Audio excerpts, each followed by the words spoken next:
Hello once again, dear viewers. You're watching ERi-TV. Welcome to our news broadcast. Here are the headlines. President Isaias Afwerki visits development institutions in the PRC. Messages of congratulations in connection with the 32nd Independence Day anniversary continue. Israelis in their thousands march through East Jerusalem to mark Israelis' annexation of the city. Tens of thousands of nurses go on strike in South Korea. In our domestic news, President Isaias Afwerki and his delegation visited yesterday, 18 May, major development institutions in China and held discussions with CEOs of these institutions focusing on partnership and investment.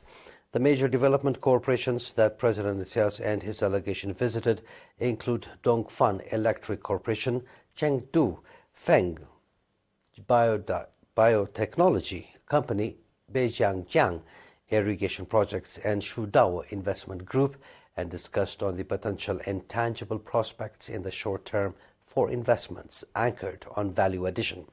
At the meetings, the managers of the institutions expressed readiness to invest in Eritrea, including in energy, irrigation, farming, transportation, and mining, and notably the investment underway in the Kuloli Potash mining project.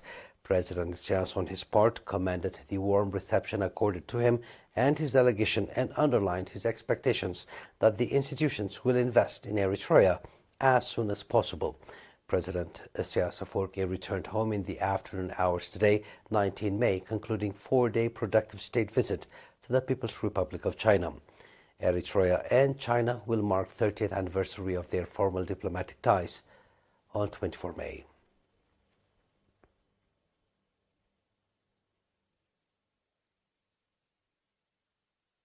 President Mohamed Ould Ghazouani of the Republic of Mauritania, President Zoran Milojevic of the Republic of Croatia, President Ali Bongo Ondimba of the Republic of Gabon, as well as President of Malawi, sent messages of congratulations to the people and government of Eritrea in connection with the 32nd Independence Day anniversary. In their messages, the leaders wished good health to President Isaias Afwerki and peace and prosperity to the people of Eritrea. The leaders also expressed their country's readiness to develop friendly relations and mutual cooperation with Eritrea.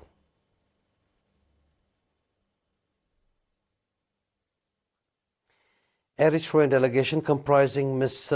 Aster Redazgi from the Ministry of Land, Water and Environment and Mr. Adam Osman, Charge d'Affaires of the Eritrean Embassy in Switzerland, have participated at the Chemicals and Waste Management Conference that was held in Geneva, Switzerland from 1 to 12 May.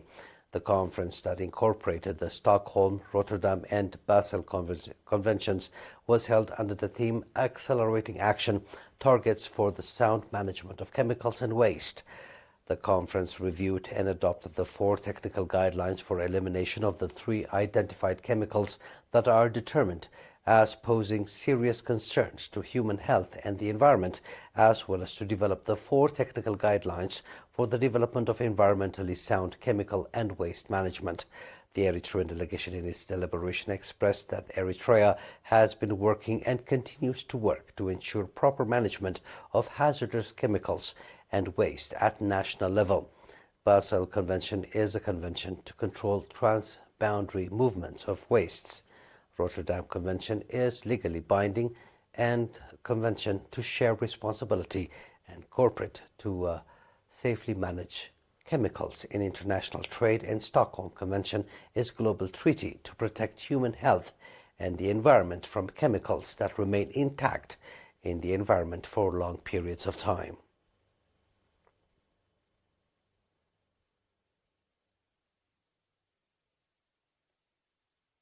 Those are domestic news. Please stay tuned now for the international news right after the short break.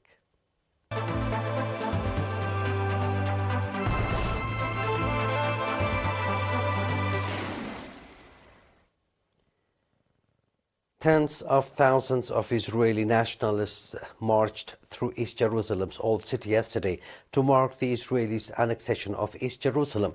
some of them chanting racist slogans against Palestinians. The marchers hold the annual flag march to celebrate what is known to Israelis as Jerusalem Day.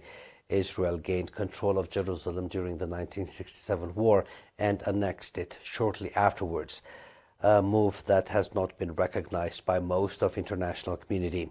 Thousands of Israeli police officers were deployed through the city of Jerusalem, and hundreds of Palestinians stored in the old city were shut down in a bid to prevent clashes between Israeli nationalists and Palestinians. The parade met with fierce protests from Palestinians, with dozens of skirmishes breaking out. Some, including journalists, have been injured. Israeli military police threw tear gas at the crowds and arrested some people. On the same day, hundreds of Palestinians demonstrated with national flags in Gaza Strip to protest the parade. Tens of thousands of South Korean nurses went on strike today after President Yoon Suk-yeol vetoed a law to improve their pay and working conditions.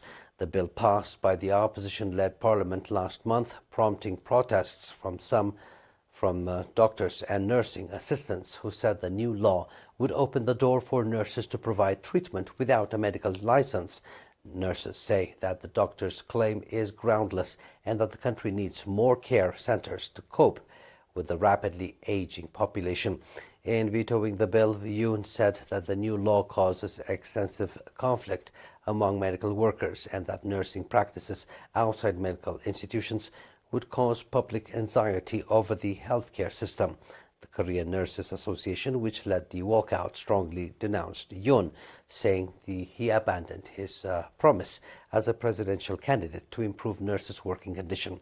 The impact of the strike was seen as limited so far, as most protesters used holiday time or shortened business hours, with a major hospital operation normally operating. A wildfire in the Spanish western region of Extremadura has ravaged as many as 3,700 acres and led to the evacuation of 550 people in the rural areas, local emergency services said today. About 200 and 250 firefighters are on the ground fighting the blaze that has gone out of control in the area called Pino Fra Quando in the Caceres province near the border with Portugal. Authorities have ordered the evacuation of as many as 550 people in the villages of Cadalso and Robledillo de Gata. The fire was sparked internationally, according to local authorities. Please stay tuned now for a recap of tonight's headlines.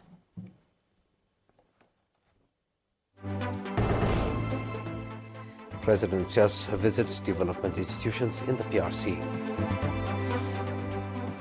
Messages of congratulations in connection with the 32nd Independence Anniversary celebrations continue.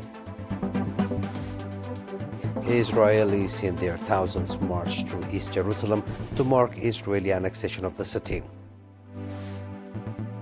Tens of thousands of nurses go on strike in South Korea. And that was our news for tonight, dear viewers. It is good night from us.